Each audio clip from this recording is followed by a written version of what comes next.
चला मी आता ना पालक पनीर बनवत आहे. त्यासाठी मी टाकलेलं आहे लसूण, हिरवी मिरची आणि त्याच्यामध्ये आता टाकत आहे पालक. हे बघा पालक. आणि पालक टाकल्याच्यानंतर तुम्हाला माहीतच आहे त्याच्यामध्ये आपण थोडंसं पाणी टाकणार आहोत. थोडंसं आपल्याला पाहिजे तेवढाच रस्सा बनवायचा आहे. त्याच्यामध्ये थोडंसं आपण टाकणार आहे हिरवी मिरची टाकलेली आहे. आणि वास तर तेवढा छान येतो ना, वाव मस्त, किती छान. आणि पालक पनीर म्हणलं तर कोणाला आवडत नाही. पालक पनीर तर सर्वांनाच आवडतं.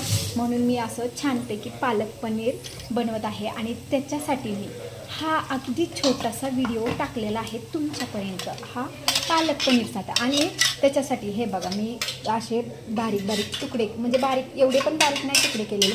आणि हां, शक्यतो मी तेलामध्ये पनीर भाजून घेत नाही, कारण आम्हाला कोणाला आवडत नाही ते भाजून घेतलेलं ना, का अगदी तळून घेतात. मी तसं तळून घेत नाही. मी डायरेक्ट काय करत असते, आता पालक पनीरमध्ये आता हे बघा होतच आहे. हा सार मस्तपैकी पालकची भाजी एक उकळी येऊ द्यायची आणि त्याच्यामध्ये हे टाकायचं आहे पनीर. तर मी असे अगदी सोप्या पद्धतीचे, त्याला काही झंझट नाही, काही नाही. हॉटेलसारखी त्याला चव येणार आहे. मस्तपैकी अशी झणझणीत हॉटेल टाईप मस्त अशी पालक पनीर भाजी बनवून मी तुमच्यापर्यंत हा व्हिडिओ पोचवत आहे. तर व्हिडिओ माझा शेवटपर्यंत बघा. व्हिडिओला लाईक करा, शेअर करा, कमेंट करा.